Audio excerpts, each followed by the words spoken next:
Yeah, it's CC, CEO. Wanna change your life? Come see me, yo. I'ma teach you how to build up wealth for your family, not just for yourself. I'm a bestseller, a house flipper, a businesswoman, a go-getter, a big investor, a goal builder that can teach you to get richer like millions, baby. You really about to fill your savings. You about to have multiple streams to pass your children, baby. Let me teach you to get your credit on track in the long run. You'll make it all back at Catalyst and watch it all psychology black on firm, but we ain't all black on too.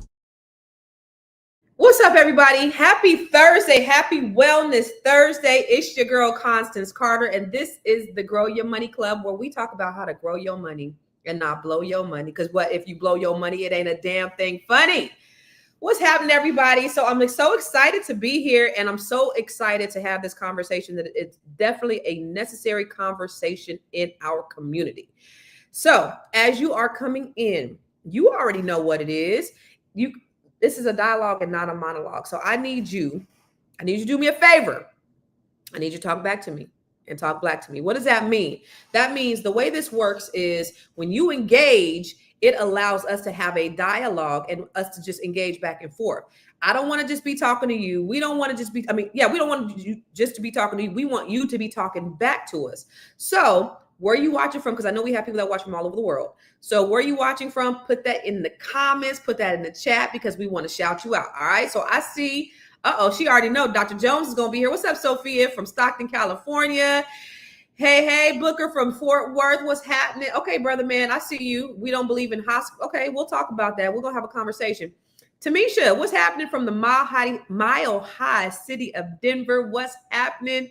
What's up, Dennis Spraggins? Who else do we have in the building?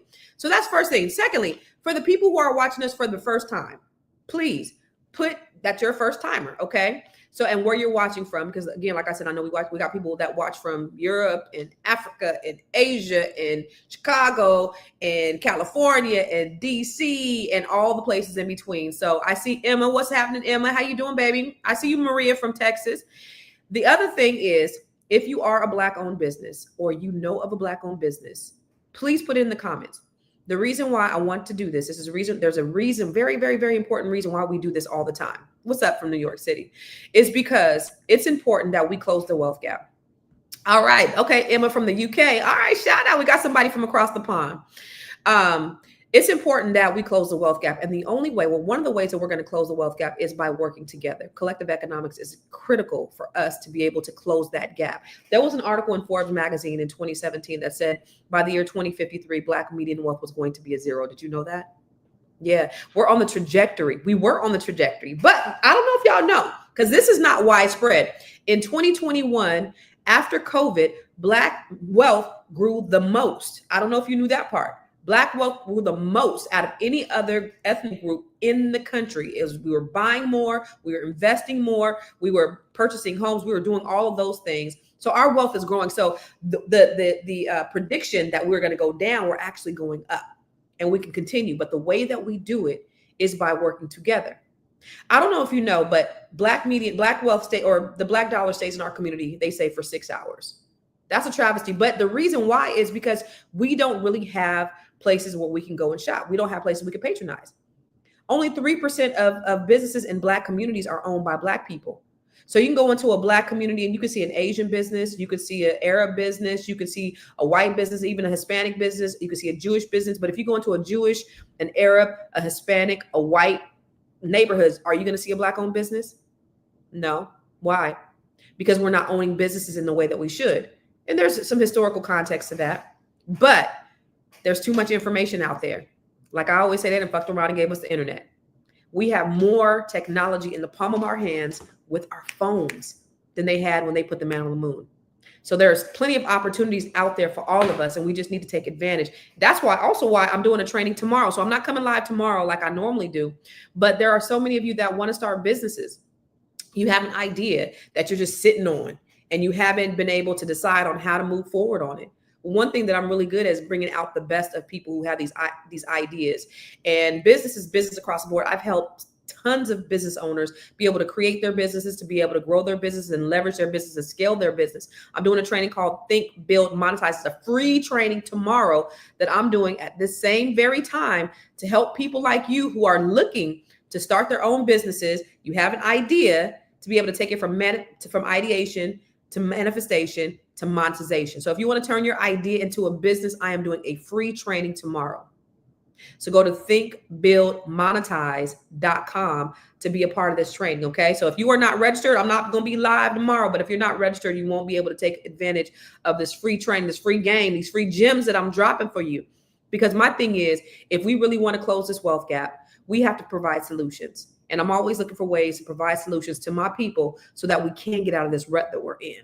Okay. So if you want to if you have an idea, that $1 million idea, because there are millions of dollars sitting in the gravesite somewhere where people have these great, brilliant ideas and they've never done anything with them, and they live their lives with regrets, and you never want to do that.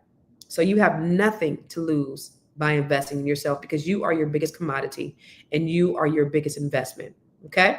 So make sure you do that, but we have to support Black-owned businesses. So if you are a Black-owned business, or a Black-owned business, make sure you put their Black-owned business in the comments, okay, so that we can support. Is there a link for the masterclass? It is thinkbuildmonetize.com. Thinkbuildmonetize.com. You got to register for it before you can get it. So you're not going to be able to access it if you don't register. So thinkbuildmonetize.com. There you go. So make sure, okay? All right. What's up, Miss Felicia? Good morning. Looking forward to hearing from Dr. Shirley Jones on this very serious topic. I can't tell you how many people call our office after losing their loved one. So Felicia, she's also part of the Net 7 Collective, and she works at a law firm, as do we have other attorneys and doctors and all of these beautiful, beautiful women from all over the country, from all walks of life, that are a part of our community, which, oh my God, it just makes my heart sing every time I think about all the amazing things that they're doing out in the community. So if you know anybody, if you know a Black woman, or you are a Black woman, we have what's called the Net 7 Collective. And this is where we network, and we build, and we support, and we share, and we elevate Black women from all over the country. Black women who are looking to grow their businesses. Some of them have gotten government contracts. Some of them have added extra arms onto their businesses. Some of them are becoming speakers. They started podcasts. There's all kinds of stuff that they're doing, some amazing things that they're doing in the world. So if you are a Black woman, or you know a Black woman, have them holler at us, because Net 7 Collective is, we're doing some amazing things in the world. So go to Net 7 BBS. I'm trying to find the thing. I don't have anybody working the ones and twos for me back here today. So go to net7bbs.com, or go to bookwithconstance.com to schedule an appointment so we can have a one-on-one conversation to see if you'd be a good fit for the Net 7 Collective. Okay. So Felicia, the one who works at the law firm, who works in law, she's also a part of the Net 7 Collective. And we just have amazing women like that, as a part of our collective. Also, I don't know if you know, but if this is your first time tuning in, we also are starting, we're going out to the masses, and we're going out to a city near you, and the Net 7 Nation is getting ready to start. Within the next 30 days, we are going to be rolling out Net 7 Collective Nation members all over the country, and you have access. So it's exclusive to Black women, but it'll be local on a grassroots level, where we're going to be just effectuating change in the communities that we serve. And we all are super excited about it. Welcome to the unstoppable force of the Net 7 Nation, where purpose meets prosperity. We are showing up strong in Dallas, Houston, Stockton, Sacramento, West Africa, Las Vegas, Philadelphia, Prince George's County, Europe, Washington, D.C., Baltimore, Atlanta, Chicago, and Alabama, and with more to come. These powerful women are here to build wealth, impact their communities, and change generations. So get ready to connect, collaborate, and elevate with the Net 7 Nation, because together we are unstoppable. You see that? So if you are interested in joining the Net 7 Nation, everybody is welcome. And I'm so excited. So this is just an interest form right now. So if you're interested, go to net7nation.com, complete this form, and let us know. There are hundreds of people who have already expressed interest, and we're super excited about it. All of the leaders in all of the different locations are super excited about it. We're excited about welcoming you into our communities, and we're excited to just build with you. So if you are interested, or if you know a Black woman, send this link, send them this information. Go to net7nation.com so that you can be a part of all the amazing things that we're doing. Okay. So check this out, you guys. Speaking of Net 7 Nation, Net 7 Collective, all those things. Like I said, we have really, really amazing women. And so the first person that I want to introduce to you is a regular here, Dr. Jones. Dr. Jones, what's up, Dr. Jones? Hello, good morning. Good morning. So Dr. Jones has been killing it. She has been absolutely killing it, and I'm so proud, and I'm so excited, and I'm so happy just to be affiliated with all the great things that you're doing in the world. Can you tell them a little bit, just for the people who are logging on for the first time or who've seen you for the first time? I know we have people who come on here every single day, but for the people who are seeing you for the first time, can you tell them a little bit about what you do in the health space? So in the health space, I have created a consult practice, which is there to support you if you have questions, if you need second opinions, if you just want somebody that is your advocate. You may receive a diagnosis that you don't understand or that may have been delayed, or what we're talking about today. You need a support system, and that's what I do. I will go over your labs, I will look at everything and help you come up with the correct questions to ask your physician so you won't be one of the people in the misdiagnosis of medicine. Yes. And so let me just tell you that she ain't no slouch. She is a true medical doctor, and she has her own practice. But what she's done is she's taken her time out to create a support for just people who need that extra amount of care, because there are a lot of people that are misdiagnosed. There are tons of people who are not getting the treatments that they need. And we're going to talk about a lot about that today. So I'm so proud of what she's doing with your additional arm to your business and just helping people. And then of course, the holistic and the whole foods, and, helping people to make the transition, by the way. Don't you have a book about making the transition? Yes, I do. What is it called? It's called The Transition. Okay. So not only do I address problems, what I do is try to give people a solution by eating healthier and becoming plant-based or increasing the plants in your diet. Yeah. And so that's why I created the book, because it gives you 10 steps how to do it easily and how to substitute with what you already do. So one of the things that you said is that plants really are, well, your food is your medicine. So the things that you put in your body, those are the things that are going to cure you. So a lot of times we are just filled with medication, not knowing the other things that we put in our mouth, which is food, is a thing that could actually really help. Yeah. Yeah. So I've learned so much with Dr. Jones coming on here every week, and she's always giving us some insightful tips. So if you have any questions, make sure that you put them in the chat. And of course, if you want to get a consultation with Dr. Jones, go to askdrj.info. Go to askdrj.info, and you can schedule your consultation. Okay, ladies and gentlemen. All right, so we want to talk about not medical malpractice, but the price that we pay for medical misdiagnosis. And let me ask you guys in the audience, have you ever gone to the doctor and told them something was wrong, but they just kind of brushed it off? They told you it was stress or anxiety, nothing really serious, only to find out later that it was something serious. It's happened so many times. This right here is what we are talking about today, because every year, millions of people are misdiagnosed. But in the Black community, the price we pay for those mistakes they are far too high. So we're going to talk about the surgeries that could have been avoided, the chronic illnesses that could have been treated early. We're going to talk about the lives that could have been saved, the wealth, right, that could have been preserved. All right. So the price that we pay for medical misdiagnosis is, we going to bring Dr. Shirley in here. She's going to, and plus we have a really powerful panel, but we're going to talk about most about the misdiagnosis conditions in our community and how it's costing us and how it affects us disproportionately with our health, our wealth, and our legacy, and how you, more importantly, can protect yourself from being misdiagnosed. Okay. So I got a powerful panel today. Yo, before we came on here, melanin was straight popping. The first person I want to bring on here is Miss Sparkle Duncan. What's up, Miss Sparkle Duncan? What's happening? How you doing, lady? I'm doing good, Miss Constance Carter. Glad to see you. So Beautiful. Sparkle is also a member of the Net 7 Collective, but she's also a health advocate. So she'll be coming out with her podcast pretty soon about health and wellness and all the things, all the tips and tools and the things that have helped her. It's in the same space in terms of like the eating and the health and the exercise. Do you want to share how old you are? Because she don't look one bit of it. I'm just a child at heart.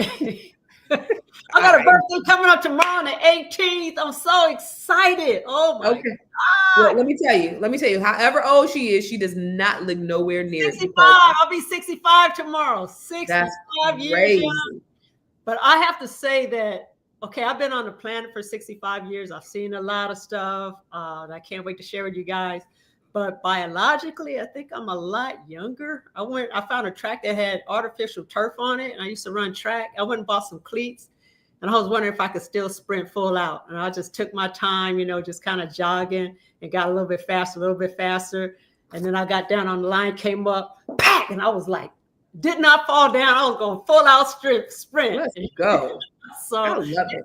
It's all about what we do, taking care of our bodies and being really serious about it. So I can't wait to talk about this on our panel.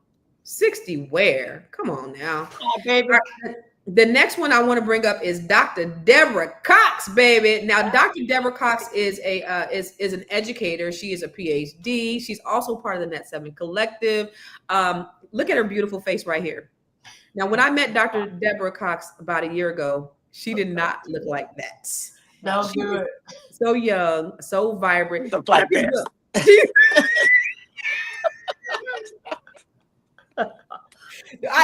I'm not laughing at her. The reason why that's so funny is because last night she was talking about so last night we had our Net 7 call, and she said, I need to change my cover because this covers what I thought I was dying. So look how young and beautiful and vibrant she is. Yeah. But hearing her story, she also had a misdiagnosis. So I'm so glad that you were able to come on and join this panel today, because you definitely are going to be able to bring a great perspective. And then we have also in that 7 Collective, the Esquire herself, Miss Dee Dee McCann, or McCann, excuse me. That's how you pronounce it in New York. I mean, in DC, McCann. If we were in California, we would say McCann, but here, I guess we say McCann. I don't know. But Dee Dee is also an author. She's an attorney in Washington, DC, and she is just a great overall speaker, encourager, and all of the things. But she has a great story that she wants to share with us as well. And finally, I got to bow for her because I'm just meeting Dr. Florence Champagne. So I don't know if you guys have ever heard of her, but she is somebody to know. She's a social worker. She's a patient advocate. She's a consultant and a strategist and a multiple, y'all, not single, but a multiple best-selling author. All right. And one of the things she's done is she's traveled throughout the U.S. and abroad, and as an international speaker, she's written articles about this very topic of medical misdiagnosis. So this is going to be a very, very interesting conversation, which I'm looking forward to having. So first, I'm going to start with you, Sparkle. Tell me about your situation where you were misdiagnosed. I've never been misdiagnosed because I stay away from the hospitals and the doctors. I don't want to have nothing to do with them unless they're like Dr. Jones, where they're actually wanting to help you. Because I knew I was approaching 60, 65. I said, you know what? I need to go. I'll never go to the doctor, but I need to start keeping up and making sure that, even though I know I'm doing everything that I should be doing for my health, but I should, go and make sure I'm doing all right. And this doctor, he's an Indian doctor. He just kept sending me to have blood tests. And I said, I just want to know if I'm good.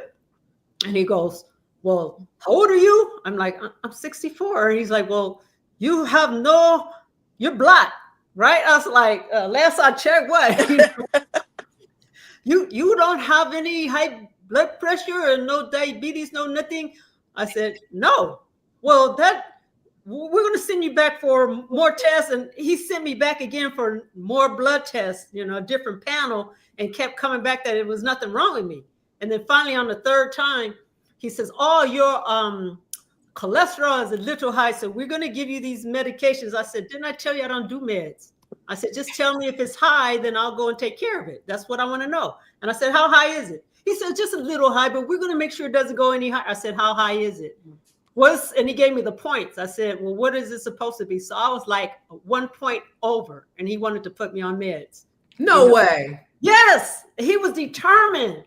And so I was just like, you know what, dude, you don't have my interest. You're trying to peddle medication, because that's what you guys do. So I just stopped going. But now that we got Dr. Jones, hey, I'll go ahead.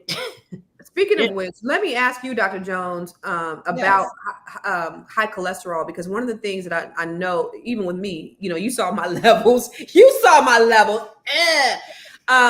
However, that one thing, like Sparkle, is that damn cholesterol. How prevalent is that in the Black community? So elevated cholesterol is very prevalent in the Black community because of our diet. Right. Cholesterol comes from animals. It's animal fat that is clogging up our arteries. Here she go, animal bashing again. It's true. I'm not animal bashing. It's true. I'm actually animal compassionate because I don't believe we should be killing animals to survive when we have plants. Right. Understood. But the thing is, a lot of times it's related to how we were raised, everything. And so we eat how our family eats. And so we tend to have the same diseases that our family has. Right. So if grandmother gets her foot cut off, if you're eating like grandmother, you will get your foot cut off too, and have diabetes and heart attacks and all of that. So let me put it in Black people speak, because some of them that don't understand. If Big Mama got her toe chopped off, it's more than likely that you gonna get your toe chopped off too, because you eating the same shit that Big Mama ate. All right. So just so that you can, I just translated. That's like the Saturday Night Live show. Did you ever see that one? So let me ask you, Dee Dee, because I know your story, just about somebody close to you being misdiagnosed. What was that, and what was the outcome, physically, emotionally, financially? What happened in that situation? Well, several years ago, over 20 years ago, my sister, she had continuously, she always, when she was growing up, actually, she had headaches, but as she got older, in her adulthood, she started having these migraine headaches. And every time she would go to the doctor, her primary care physician, they would say she's, stressed. They might give her some pain medicine or whatever, but this is also at a time where she was on a HMO, or and so they don't like to give you, they didn't like to pay that extra money. I assume that's what it was about, not having to spend that extra money to do extra tests. And so after probably at least 3 years of complaining about these headaches, or she happened to go home because she was living in the DMV area. She happened to go home. We're from Michigan. She was at home and she had a real bad headache, and she went to the emergency room. When she went to the emergency room for the first time, all those times with her primary care physician, they never did this. They ran an MRI, and they found that she had brain cancer. And she came, so they scheduled her to have an operation. They actually did the operation there. She came back home. Well, they didn't even get all the cancer at that time. So it metastasized, and she came back here, and she was all right. Then all of a sudden, I remember distinctly one time we were both in the hairdresser, and she was walking towards me, and she started walking funny, like she couldn't keep her balance good. And I was like, "What's wrong with you? Why are you walking like that?" And then less than a week later, she was back in the hospital. That's when they found out that they had not gotten all the cancer. She had to have another operation. When she had the other operation, she ended up paralyzed on the left-hand side. And she lived a long time after that. However, the quality of her life was severely diminished. She was like I said, paralyzed on the left hand side, and for a while she was able to walk and even drive. But as the years went on, she just became. I'll say she had probably at least 10, 11 good years where she was functional, but she was still paralyzed, mainly in her arm, her left arm, but she was also in her leg too. But after about 11 years, she just continued to go down and down, and to the point that she became totally disabled, and ultimately totally unable to, or barely able to communicate at all. Wow. And it was really something, because I will tell you that even with when she had it's sort of like lawyers do. A lot of doctors don't like to say anything negative about another doctor, about the doctor's misdiagnosis or failure to diagnose, because even when she came here, she ended up going to Howard University. That's where she had the second operation. When she had the second operation, they did tell her that that's when she found out that the other doctor failed to get all of the cancer out. But they clearly, her cancer the first doctor never did. We're thankful that they diagnosed her, but the first doctor never did specifically say that it was because of the failure to diagnose, but because of the advanced stage of the cancer. Clearly, she had been going to the doctor. It wasn't something that it didn't happen overnight. Yeah. So that was, it was, certainly very sad. She and I are a year apart, and I actually wrote a book that I'm going to publish hopefully in the next couple months, called Letters to My Sister, because I used to write when she got to the point where she wasn't able to communicate, and I would go over there and I would talk, and then her husband would start talking to me, so we would end up in a conversation. I wanted to be able to talk to her, and so I would read the letters to her, because she still was Coherent. and competent, but she just couldn't, like, if she tried to say something, it might take a long time to say it or whatever. So I wrote these letters, and so when I publish the book, it's going to be Letters to My Sister. That's Hopefully beautiful. have pictures That's of nice. her and I when we were coming up. That's really beautiful. Let me ask you, Dr. Jones, in that case, what could she have done, or how could she have advocated for herself to kind of prevent something like this? Well, I don't know if you can prevent it, because the ultimate outcome, there are some things. So just one thing I just need to say is medicine is not an exact science like everything else. Okay. People expect outcomes, but in medicine, it is the practice of medicine. Mm, It's not what it is in you is not the same in me. It's not the same in other panel members. It's there. And unless someone can pick it up, um, the studies show that Black women are at least 4 or 5 years out from accurate diagnosis when ooh, it's when they complain of pain.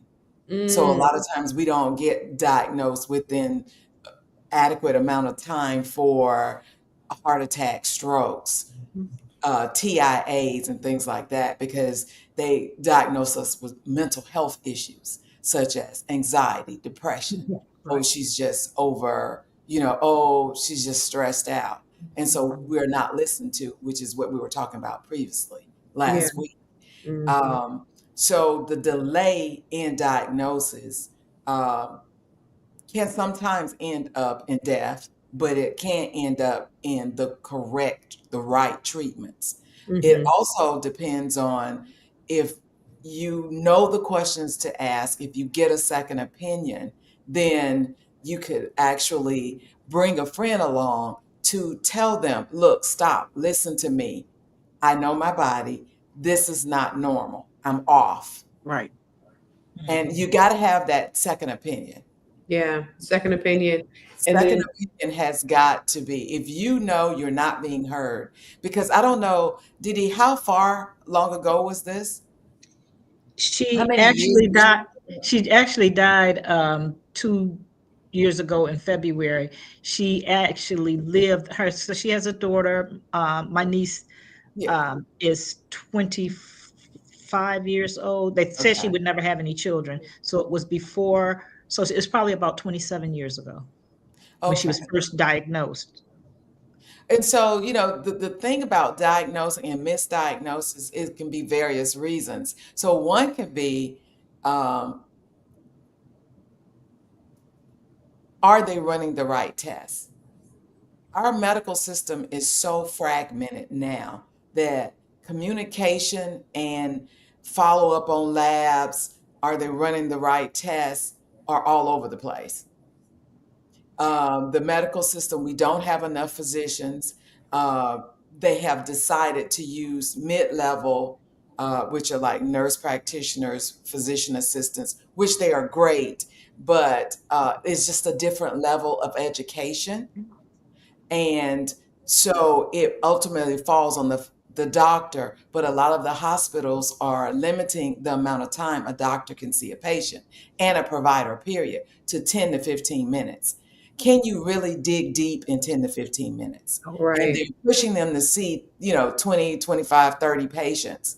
So not only do you have to see and talk to the patient and listen and find out what's going on and review labs and go over and ask questions, you have to dictate your notes.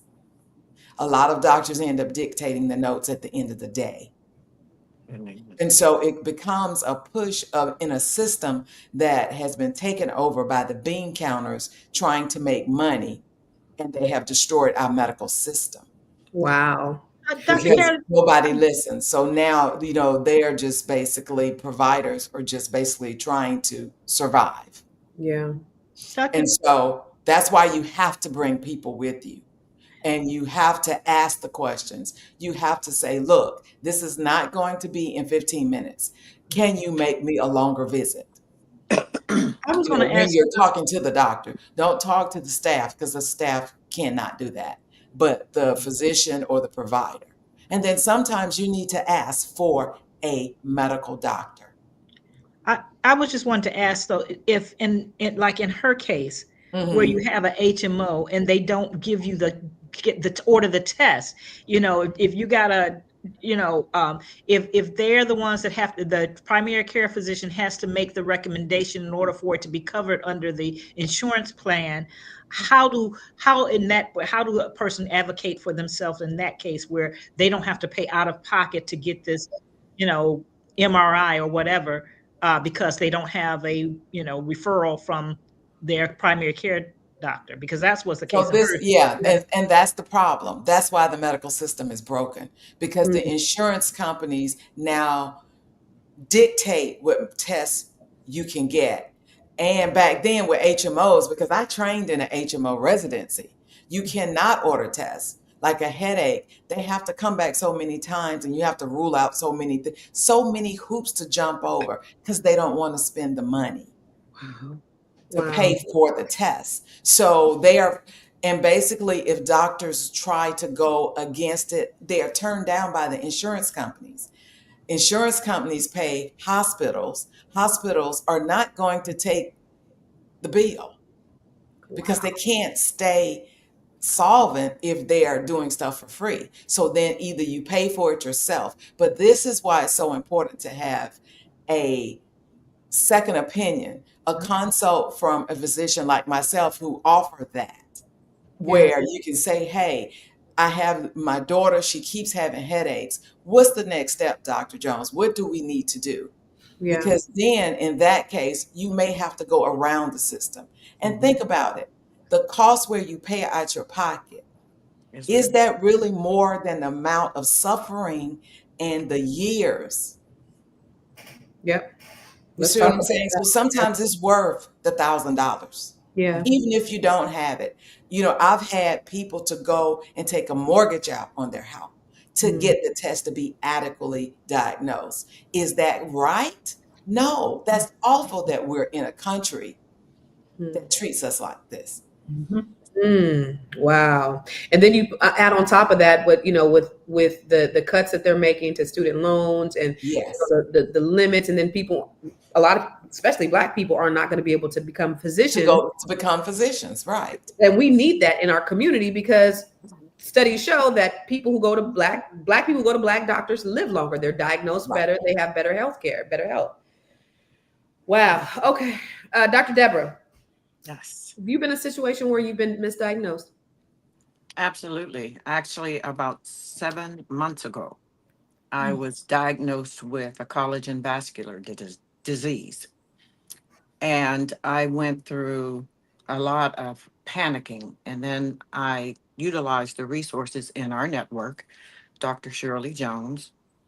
And I called her and gave her my blood work, gave her the diagnosis. And she instructed me, she had consulted me and told me what to do and why I did not have this disease because the indicators did not line up. She then even went a step further and connected me with an integrated doctor here in Annapolis. And when I went to him to get the further testing that she suggested that I get, that's when things, the trajectory started to change. And they found out what the real issue was. It was not collagen vascular disease, it was something totally different.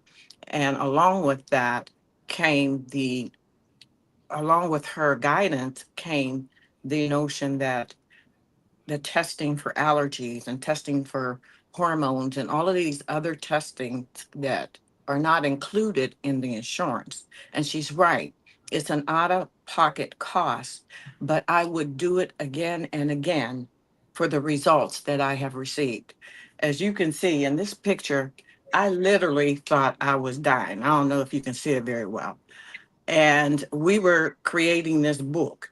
So I went and got a photographer to take this picture. My face was swollen, my eyes were puffy, and I didn't care what kind of wig I had on that day. It was just grab a wig, get the picture done because they wanted it to get done. And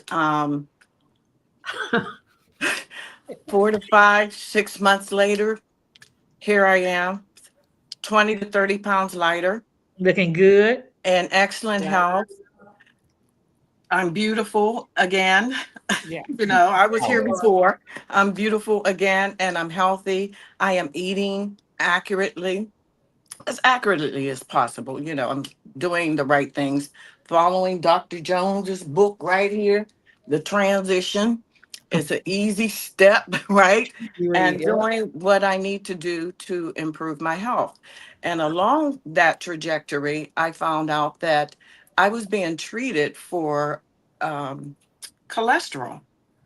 And so the doctor that Dr. Shirley referred me to asked me, he said, well, have you ever had corduroy testing? I forget the proper language, but and I said no. He said, well, how do you know that your arteries are clogged? And I said, I Because you don't. Black, you Black. Right. I never heard of it. And I've never had anyone read my blood. And I'm 68 years old. And I'm not ashamed to say that. I have never had anyone read my blood test like Dr. Shirley and then Dr. Wise over there in Annapolis. But once I got into that trajectory and had that test, he said, I'm taking you off of that. I'm not on any medication right now. Everything Hallelujah. that I take is herb based. And I my blood pressure is lower than it's ever been. Wow, And it's been consistent.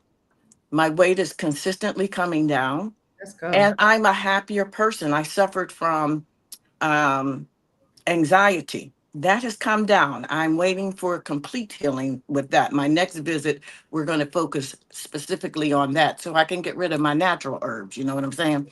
So, so anyway, that's what has happened to me. And I had an experience in Pittsburgh where this doctor, Indian doctor, had me on all this crap. I came to Maryland on all that crap and found out from my ex-husband, who became very close with this doctor, that this man didn't even like Black people. He had us so stereotyped, Right. and he was saying things like, why are you leaving everything to you that you have to Black people, that your Black granddaughter who's not even your granddaughter? I mean, he was saying things like that to my ex-husband. And I said, and you still go to that bigot? I said, he was probably trying to kill my ass when I was going to him.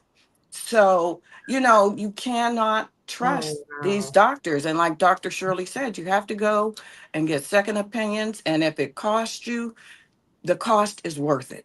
Yeah, yeah, yeah. Wow. It's And your I'll, life. yes, your life. Yes, Yeah, and you only got one. exactly. You You only only got have one. one. So Yeah. if whatever you got to do to make sure that you are living your life optimally, that's what you need to do. If you got to take out a mortgage or whatever, do whatever you got to do, because you only have one and you want it to be a good life. Right. Exactly. But I will say, Dr. Deborah is so funny, because when she's part of the Net 7 Collective, she will be on the calls doing like this. Like, and she's gone. She's out. I We have are no really boring energy. her tonight. We are boring Dr. Deborah tonight. But it wasn't even that. It was the medication. It was the illness. It was all the things. Because let me tell you now, she is vibrant. She's engaged. She's active. She's out there. Man, I think she said she was recovering from, she got sick. I said, that's because you won't sit your ass down. She's out everywhere, shaking a tail feather somewhere or speaking at it and get like, she is everywhere now. And I told Dr. Jones, I said, you didn't create a monster over there. It's so And I good. published 5 books, and Girl, show me your and 5 books that you published as a result. okay, well, I don't have all of them in front of me, but this one is my children's book that I've written. And And this we're one's writing, called Maya's Journey Through the Clouds. which It's I'm mad at her, because we're all writing children's books together, by the way. She just went ahead and raced ahead of us. So we ain't even Yes. finished ours yet. and this one is a story of how a young girl overcame her fears. This one is my healing journey rather. It's a journal that it's very, I enjoyed working through this journal myself. It's, if you've been through trauma, and being Black in America is traumatic. So True. everyone should get this book, because it's not like your typical journal. And then I have this book. It really needs to be retitled, because one of the chapters in this book, it talks about African American women and raising their sons, and how our method of raising our sons show up in the classrooms. And this book is called Resilience in Title I Schools. And if you don't know Veronica it, Kunjufu has a book called "The Conspiracy to Destroy Black Boys," and it talks about how what they do inside the schools and how they treat Black boys as opposed to everybody else. So and then we have our typical what? Unbreakable. What? Unbreakable. Our What? stories of What, Didi? What, Didi? 17 fantastic women who have gone through and overcome and still thriving to do the Yes. work of God in our lives. Amen. So that's my story. I'm sticking to it, and I'm grateful for this organization and Dr. Shirley Jones. Ain't Yes, no man. joke, baby. Ain't no Yes, joke. man. Yes, man. Thank you. So Okay. we have a special non-Net 7 guest here, and I looked at her bio and I am just floored with all the things that she's done. Her advocacy work includes initiating legislation in Maryland, in the Maryland House of Delegates, prompting them to create a bill, HB 666, and ooh, that's the devil, and SB 60, Maryland medical assistance and health insurance required coverage for calcium score testing. This screening is for early detection of heart-related issues such as coronary artery disease to prevent heart attacks. The bill was passed in both the House and the Senate due to her efforts. She's been able to impact over 6 million Marylanders. Wow. So we have Dr. Florence Champagne here.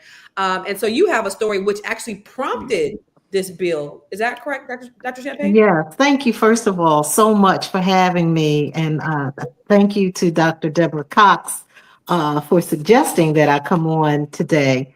Yes. And, it goes back to being misdiagnosed. And that's what was at the forefront of all of this. I was experiencing some discomfort. It wasn't the crushing chest pain. I had no idea it was heart related, but I kept going back and forth to the ER due to shortness of breath and some other vague symptoms, to be honest with you. I was misdiagnosed. I was dismissed. At one point, I was told I had angina, and I felt okay with that. I said, oh, okay, there's a name to it. So it was just discomfort, like uh, chest discomfort. So I had to take a pill every time I felt the pain. So I walked around feeling like, I know what's going on with me. I have this thing called angina, and I take a pill every time I feel this discomfort.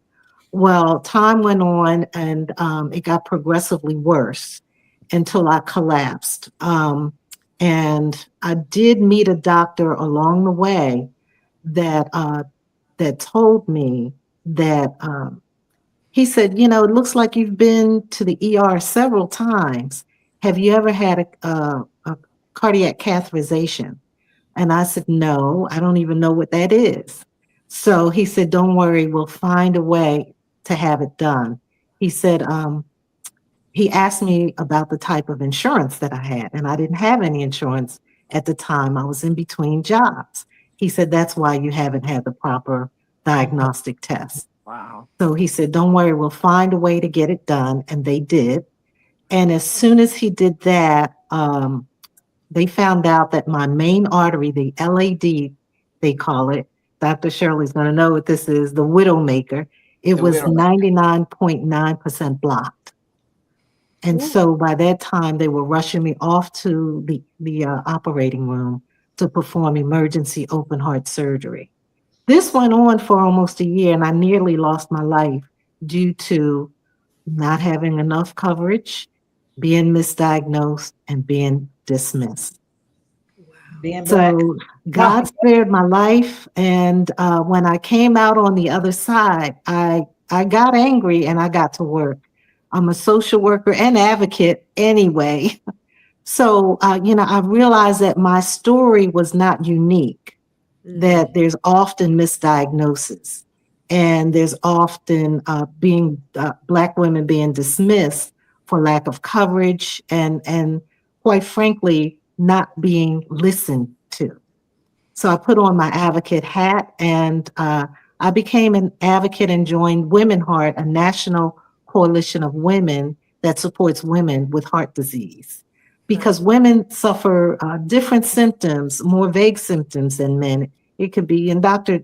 Shirley knows this, nauseous, feeling, or a discomfort in your jaw. I mean, my symptoms were vague, but I've even had a stress test that did not reveal anything. So, and let me just also say, my experience has been, it's not always Black versus white. These were Black doctors. The last time I went to the ER, it was a Black doctor that wrote me up for psych counseling because I had been to the ER so many times. So after receiving the psych referral, I said to myself, I'm not going back to the hospital, period, because they're going to think I'm crazy. And it wasn't until I collapsed that the doctor that really helped me realized what was going on. It was because of a lack of coverage that I was not being treated. Wow. So, I became a strong advocate for other women. I started the Open My Heart Foundation, where our mission is to help eliminate heart health disparities among African American women and women of color. And so, having said that, eventually I approached a lawmaker about, I said, if heart disease is the leading cause of death, why aren't we being screened for it, like annually, just like breast cancer screenings? And she agreed. And so we drafted a bill And it took 2 years to pass, but finally, it passed, where we are able to get something as basic as a calcium score test that detects the amount of protein in your arteries to see. It's like an early detection for preventative measures. And so a lot of the lawmakers, the Maryland Hospital Association, a lot of the people in the state of Maryland agreed with us that this should pass into law. And so it's going to be effective January 2026. Yay! We got a change maker. Yes. Yes. Dr. Florence, I hate that you had to go through that because, what a thing. But do you feel like you were chosen because you're an advocate, because you have a voice that God and so many people need? Because if it happens to other people, they may not speak up and they're not going to do anything about it. But you are a change maker. I feel like Well, God. thank you. I blame it on my grandmother. I'm Inez's granddaughter. And And that was also, actually the first book that I wrote. When they told me, when they were rolling me to the operating room, they said, Miss Champagne, if we don't hurry up and perform emergency open heart surgery, we're going to lose you. And when we do perform it, there's a 50% chance we still may lose you. You are hanging on by a thread. and That's this is how only because they my did that. artery was a thread. They could not put the balloon in, they could not do a stent. So, when I heard that and I was in and out of consciousness, I thought, well, I didn't finish my book. I thought I was about to leave this earth without the one thing God put in my heart to do, and that is to write my book. And I thought, oh my God, I didn't finish my book. And after I survived, as I laid up there recovering with my laptop, I finished my first book, Inez's granddaughter. Wow. So good. Now, Awesome. who's your grandmother? Tell me about your grandmother. Inez Jackson. So she was the matriarch of the family. She was just a strong woman. And she always had all these weird, I call them weird sayings. And one of them that really stuck with me was right don't wrong nobody. And she used to say that, and I thought, well, that's just some bad English. But now I come to realize, and I think about the quote of Dr. Martin Luther King, that injustice anywhere is a threat to justice everywhere. Yeah. And I just really took on the justice mantle of being an advocate. When I hear injustice, I don't know, as a social worker. So I eventually went to school for social work and, became the director of social work at different nursing homes and things like that. So I'm used to advocating for other people. I've worked for the U.S. House of Representatives, the White House, and the Department of Justice. So I'm used to being on the inside advocating for others. So, but now I was on the outside when I started to experience my own medical injustice. And I said, I rolled up my sleeves and said, wait a minute, this ain't right. So now I have to advocate for myself. And I would advise anyone to get an advocate, even if it's a family member, a friend, take someone to the hospital with you so that you have another set of ears and eyes, and they can ask the questions because, I really felt like doctors are all way up here and whatever they say is law. So I would leave the hospital like I felt like a puppy with a tail between the legs, just listening to whatever the doctor said, and like they always know, so I must be wrong. But I would say, when you're in pain, you don't think about asking the right questions. Right. You're just faced with getting over whatever this issue is. You need another set of ears and eyes. And so now I tell people to arm yourself with someone when you're going in so that they can think rationally for you and ask the tough questions. Yeah. Absolutely. And I'm so glad that you said that. And that's the thing too. I think 95% of us, we think that the doctor has all the answers. They are the end all. We don't question. Can I Most of say us- something real quick? Can I just say something real quick? That is so true. And I believe that's why they're taught to speak that way, so that we don't understand what they're saying. I say they speak Martian language so that we can't understand them, so that you put all your trust in. I have a friend, Diane, she went in because she was having pain in her foot. And this doctor talked her into cutting the bone, shaving the bone, and fusing the bone together and all that. And I said, girl, get a second opinion. She goes, well, Sparkle, you're not a doctor. I said, but I got common sense. Why would you let him? That's why they call it a practice. He's just going to practice on you. She went on and did it. And now she's in permanent pain, way worse than she was before. Another lady, she was having pain since she was 18. And she says, well, Sparkle, you're such a sweet girl, but I really need to listen to the doctor. My husband says I need to listen to the doctor. I said, but he's going to go in and he's going to mess with your spine and give you a surgery in your spine and fuse your spine together. Are you serious? Well, I'm just my husband says, well, I said, that's your husband is not the one who's going to be paralyzed. Get a second, third opinion before you do something, agree to something like that. And she went on and did it. And now she's paralyzed for life in her left leg.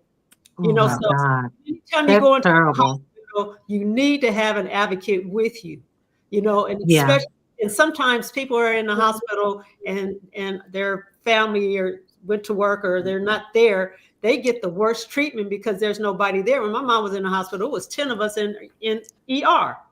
And she got the best care. So you want to make sure that you don't put your life in the hands of doctors. Even I just found out about Serena Williams. Serena Williams, after she gave birth, she had a history of blood clots.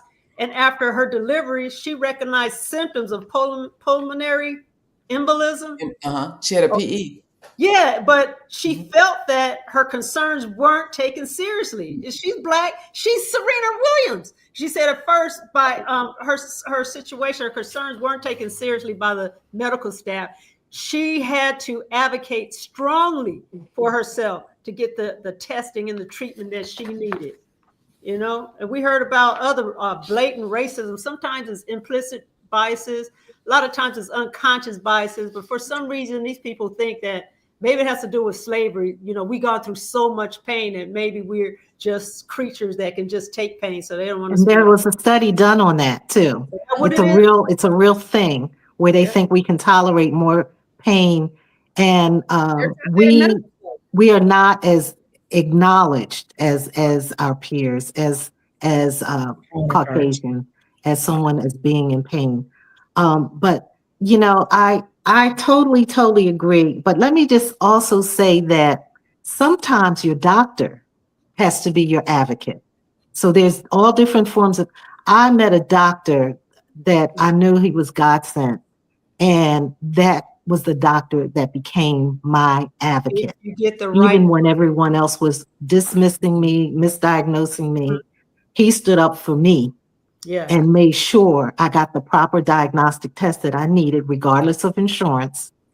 And not only that, he stood up for me in the operating room because I'm unconscious, and they wanted to do a stent.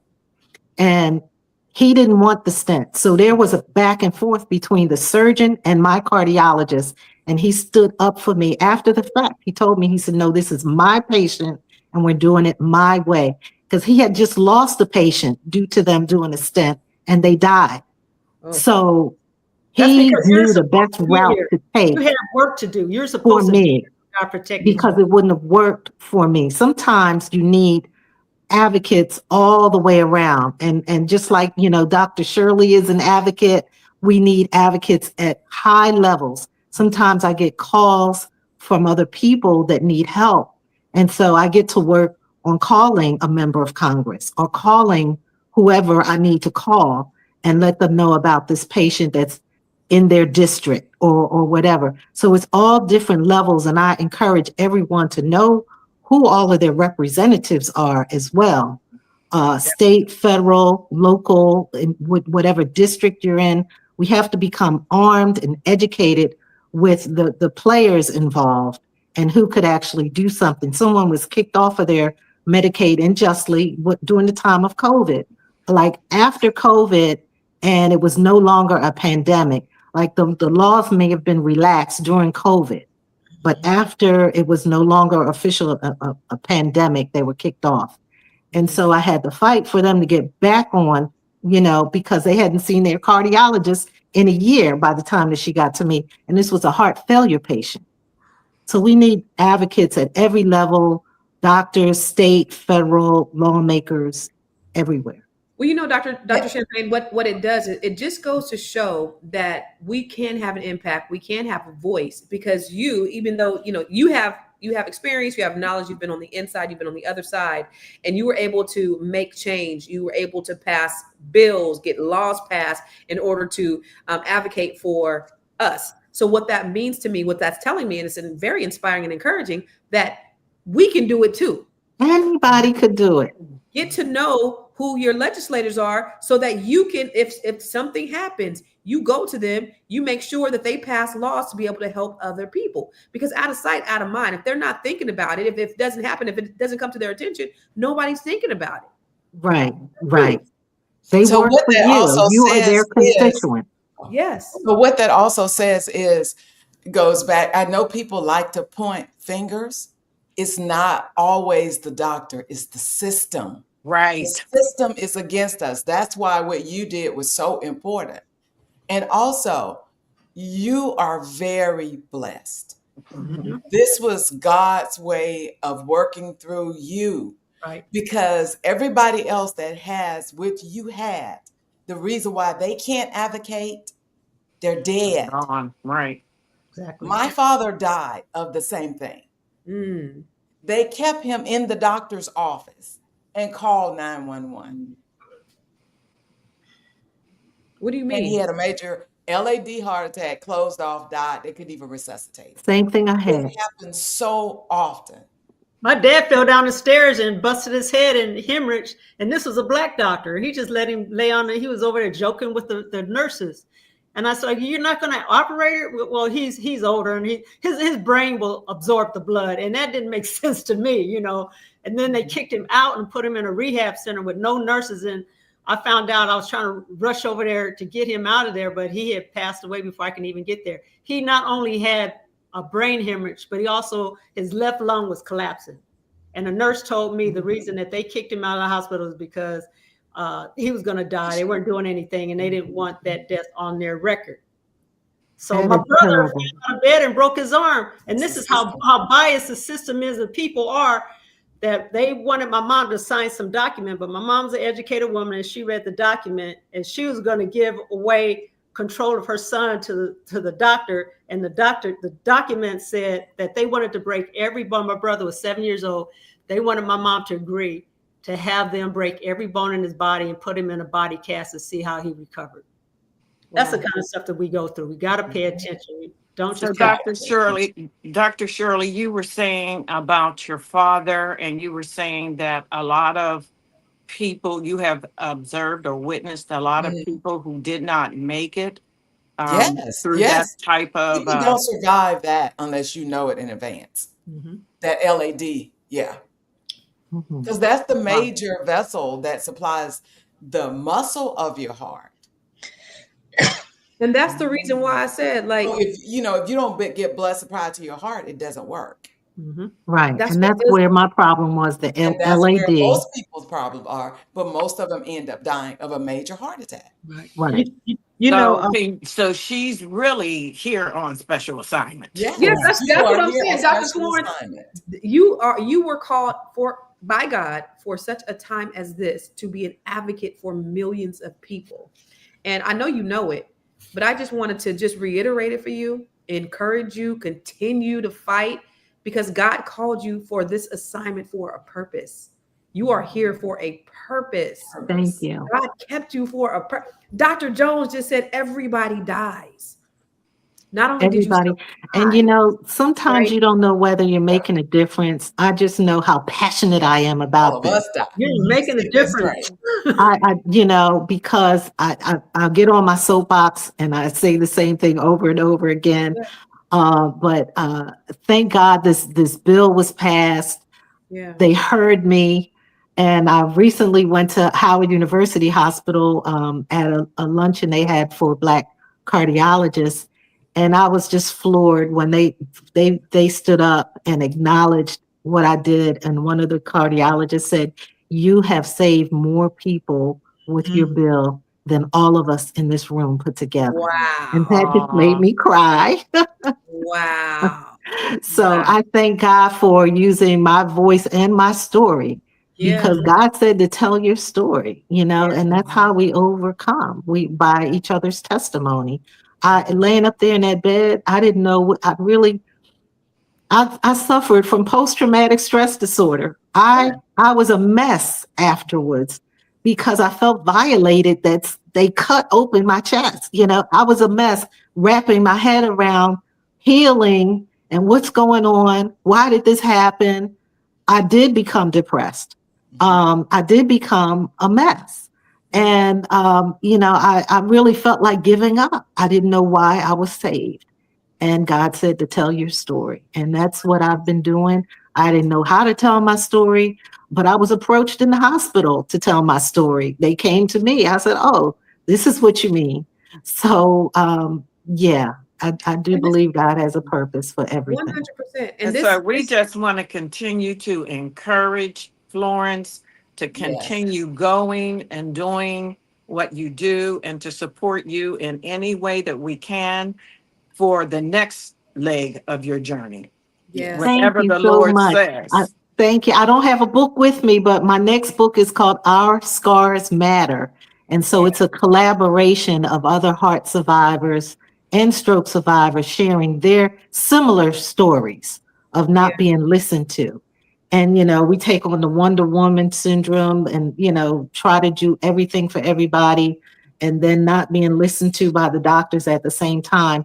So I have heart transplant survivors, other heart survivors in the book that we all share similar experiences.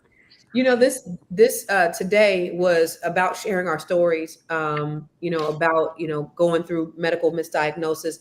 But I really want to underscore what you just said about sharing our stories.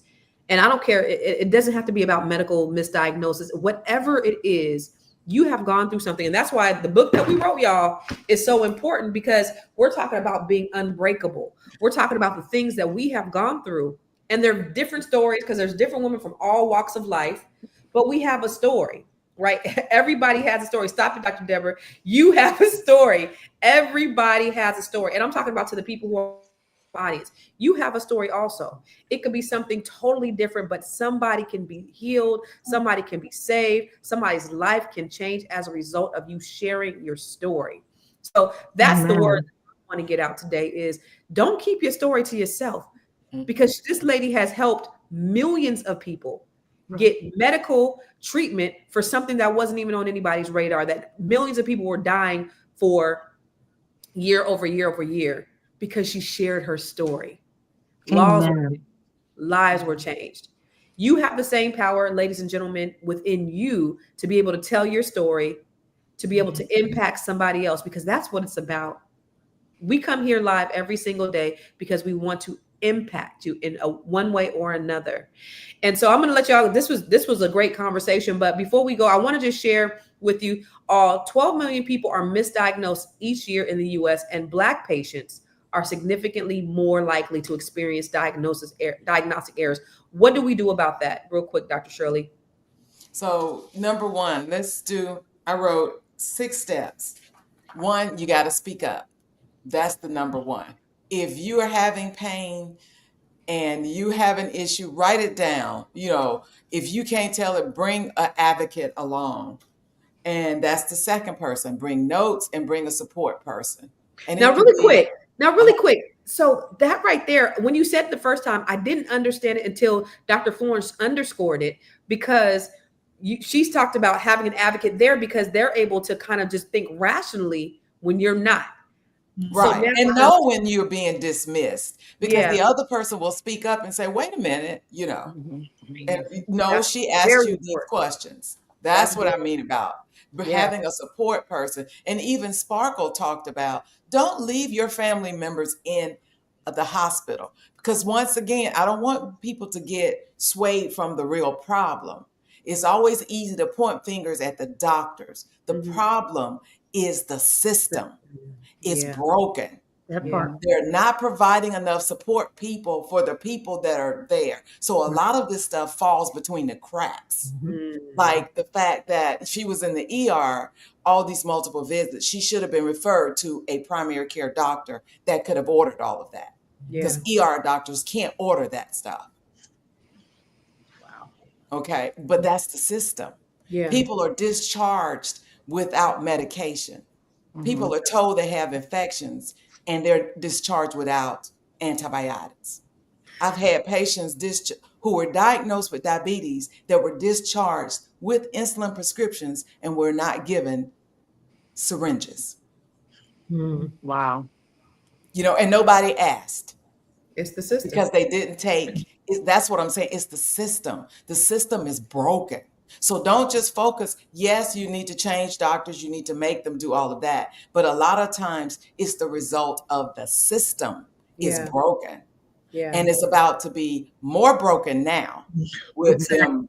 Less doctors, less hospitals. And the nurses are already overworked. Because when my They're mom was in the overworked. hospital, I was Everybody's doing overworked. everything that the nurses were supposed to do, and they were thanking me because they're like, and I could tell they're stressed out, and people are bling, bling, bling, trying to get help, and they're over Right. there trying to, And so I started going over to the hospital beds. I said, "Sir, do you need help?" "Yes, I need to go to the restroom." And so I would, go and it was helping everybody else. And I was taking care of my mom, and they were like, "Thank you." I said, "Go ahead and help these other people. I got her." So it's not enough people. And like Dr. Shirley was saying, it's going to be less people in the hospital. So Right. make sure if anybody goes in, that you take somebody with you and have a revolving. When this person is gone, somebody else is in there. When they see that you have people there that care about you, they're going to care about you too, because they're going to not want to, get into a lawsuit or anything because they didn't do what they're supposed to do.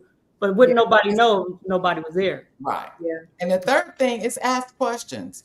Questions like, so what do you think this is? Give me 3 differential diagnoses. If you go and you have a headache and it was like, oh, it's depression, it's anxiety. Say, what else could it be? What are your 3 working diagnoses? In the medical field, we call it differential diagnosis. Good idea. What are your 3 working diagnoses? And say, are there any other tests that you need to run that you haven't already run? Ask about this. And as you say, Constance, Google it. Google that shit. Yeah, so that you'll know when you go in there, have an idea of what tests you need to be asking, or if you're hearing the right thing.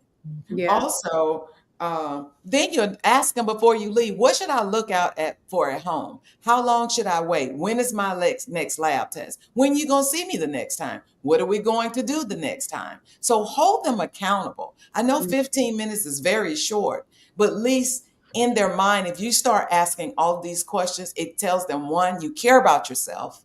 Number 2, I got my eye on you. Mm-hmm. I expect you to help me. Yeah. Okay. That right And there. then 4, get a second opinion. Don't go get your bones shaved off. Don't go run to neck surgeries and hand surgeries and back surgeries just because one person says. How do you know that one person read all the answers?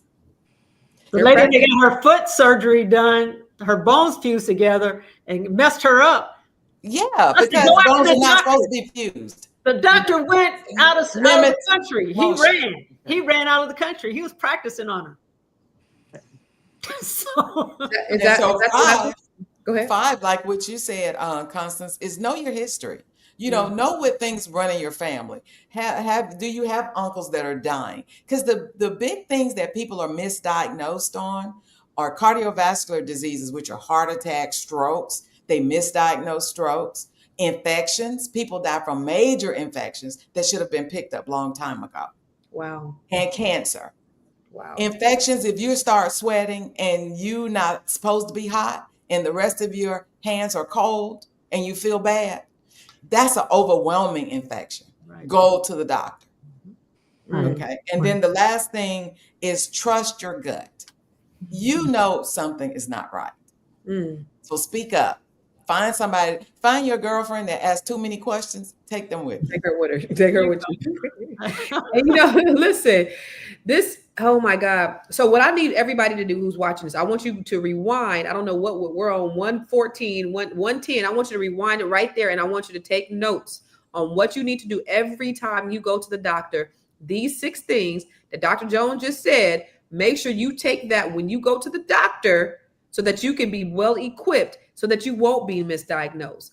Let me just go through this. Misdiagnosed chronic illnesses cost the U.S. over $100 billion annually and disproportionately burden our communities' income and access gaps. A study found that Black women with lupus waited 6 years on average before receiving an accurate diagnosis. And finally, 1 in 4 patients who are misdiagnosed suffer serious harm, disability, or death. Now we're gonna get out of here. I want to give you guys an opportunity just to give your final thoughts, and then where we can reach you, what you're doing in the world, and all of that stuff. And I'm gonna start with you, Miss Sparkle. Well, take your own health into your own hands. Be serious about it. Don't let a cocky doctor like my mom's cardiologist that had an attitude because I had questions. Who are you to ask the doctor the questions? That kind of thing. And I said, you know what? We pay your salary. You work for us, not the other way around. You're fired. So you have the right to put your health in your own hands, and you need to do that too. The doctors aren't God. God is God. And if you keep your gut clean, you detoxify your body, you'll be able to hear from God really clearly, because the gut is another brain is in there. This brain and the cellular structure in the brain in the gut are almost identical. So to keep your body clean, you'll be able to hear from God. Your intuition will be sharp. And you'll make good decisions. So that's my final word. I'm working on a really good YouTube channel. Is going to be a little bit different from anything that I've seen yet, because I like having fun, and I believe I was put here just like these other ladies to help you. And I can't wait to get started on what God put me here for. My channel is going to be called The Sparkle Lifestyle. It's just going to be about my lifestyle and what I do to keep my organs and blood and everything, nice and strong, and why I look so young. So, that's it. The Sparkle Lifestyle on YouTube. Look for it. It's coming soon.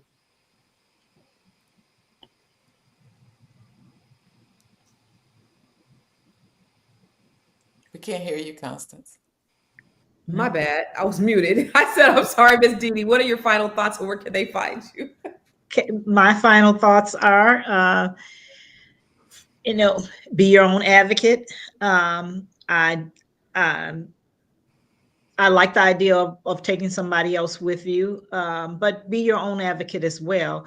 I'm an attorney. You can find me on Instagram on DEE_WRITES, Dee Writes. And I do understand. I know that it's the system, like Dr. Jones says, because as an attorney, I do personal injury, and the insurance companies are forever trying to find ways not to pay. Mm-hmm. So you have to, and even if you have to spend that money yourself, it's worth it, because it could save your life.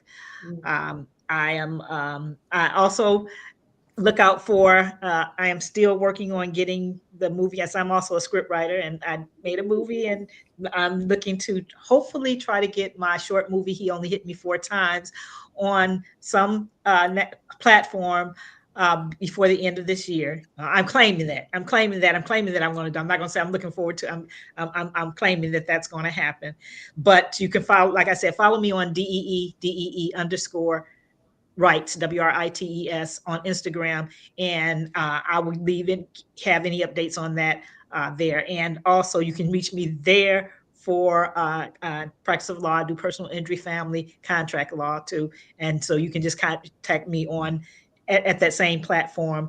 And if you're in the DMV area and you need an attorney to represent you on any of those areas, and my husband does personal injury. Does criminal defense. You're the one. The McCann team are the ones. So The if McCann you Law Firm. McCann Law Firm, they are the ones. They are the truth here in Washington, D.C. and surrounding areas. All right. All right. Thank you, lady. All right, Miss Deborah, Dr. Deborah. Hey, okay. So the advice that I would give is that your health is your wealth. And not only is it just the physical things, it's the mental health as well. Trauma doesn't only happen to you, it happens in you. I am the CEO of Healing Through Learning that centers on working with trauma impacted individuals.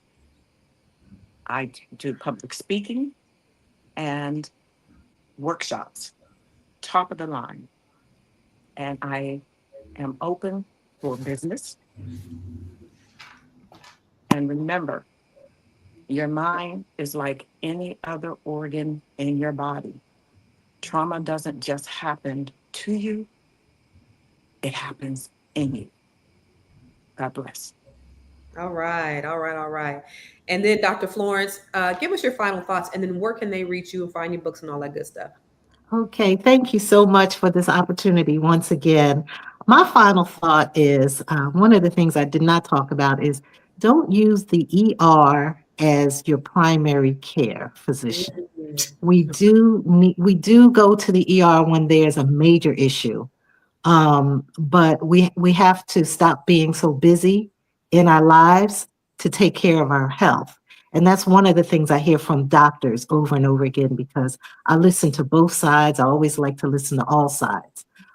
So we have to stop using the ER as our primary care physician.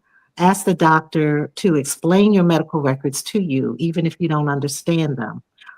So you hold them accountable, but also you walk away with knowing where your numbers are and what you need to do to work towards either bringing those numbers down or what have you. And that's one thing I did not do before, but now I'm doing. And as a result, I'm able to come off of certain medications. So that's another thing. Have them explain it to you. I've actually had a doctor have to go out of the office and go get my records because she didn't have them in front of her to intelligibly explain things to me. So you have to hold the doctors accountable. I want to say you do work as a team. It's not like I'm bashing doctors or anything, but they need to know you're an intelligent person. You can explain things to me, and I expect for you to do that. Some people may or may not want to know, so they're dealing with who's in front of them, who may care, who may not care to know this, that, or the other, because they've got to go on to the next patient. But you have to slow them down and let them know where you are and you understand things and you want them to explain things to you. Um, my final thought is we overcome by each other's testimony. Don't stop telling your story. And I am Dr. Florence Champagne, the founder and CEO of the Open My Heart Foundation. Look for our book, Our Scars Matter. And it's really a call to listen to your patients. We help to eliminate heart health disparities among African American women and women of color. And I am your health advocate. I love it. Listen, in other words, Black people, do not use the ER as your primary care doctor. Take your ass to your doctor's appointment. Schedule some And the appointments. urgent care either. And Neither the one. urgent care, we good because the urgent cares are everywhere. They on every block. So that's who has become our primary care doctors. No, take your ass to the doctor. Get your regularly scheduled appointments. Get your checkups, your blood work. I do every 6 months. Are we supposed to do it that Yeah, often? We supposed to do it I every 6 do. months. Every 6 months. You know. No more than a year. Do not go over a year, but do not use ER and urgent care as your primary physician. That was some bars right there, Dr. Flores. That was bars. All right, Dr. Jones, what are your final thoughts? My final thoughts were was a phenomenal talk that is so needed because it answered a lot of from different people how it is so important to have an advocate. If you can't advocate for yourself, get someone to support you on whatever level to navigate the medical system. Understand our medical system is broken, so we have to take our own health into our own hands because we only get one. If you're looking for a second opinion, or if you're in Florida and need a physician that cares, consult me. You can find me at askdrj.info. Thank you. Yes. Hold on. Hold on. I gotta get you ask Dr. J. My bad. Okay. Let me take you off now. And everybody that's watching this needs to go and get some work done with Dr. J. Everybody that's watching this, make an appointment with Dr. J, whether you have any symptoms or anything wrong with you or not. It doesn't matter. Go make sure that you are good and let her talk to you. Everybody needs to do that. We But are make all, sure you take your blood work. yeah, we are Make witnesses. sure she gets your blood work. Recent blood work. We're not just the president, we're patients, we're clients. I'm the president of Dr. Jones fan club, and we are clients too. And she and please know she is the truth. True. That Make girl is sure true. to askdrj.info so that she can get you properly diagnosed. Because listen, what we talked about today is not just healthcare. It's about how what misdiagnosis do is it steals your time, it steals trust for the medical professionals, and it steals a future that we're fighting really hard to build. We're trying to build wealth out in these streets. We're trying to close the wealth gap, and we're trying to create legacies for our families. So when things like this are ignored, when symptoms are ignored, and when our pains are minimized, and when our voices go unheard in the exam rooms, we end up paying for it. We pay for it with our dollars. We pay for it with our suffering. And sometimes, a lot of times, like Dr. Jones said, we pay for it with our lives. So it don't have to be that way. We got to be our own advocates. Make sure you take other people with you, like Dr. Jones said and Dr. Champagne said, take other people with you to advocate on your behalf. You got to ask the questions. Go back to this at 110 and take down those notes, those questions that Dr. Jones said, and make sure you take them to the doctor with you, because we have to speak up even when we're scared, even when we're tired, even when we are unsure, because our health is not a luxury. It's our right. We should have good health. And our wealth is not just about what's in our bank account. It's Right. about our ability to stay alive long enough to enjoy it and to pass it on to our children and our Yeah. children. Because what the Bible says, the Bible says a good man leaves an inheritance for his children and His his children's children. Yes. not just about the money. The legacy is also in what you're teaching them health-wise, how to take care of themselves, mind, body, soul, spirit, and financial. So protect your body like you are protecting your bag. Because let me tell you something. If they get your diagnosis wrong, it could cost you everything. Okay.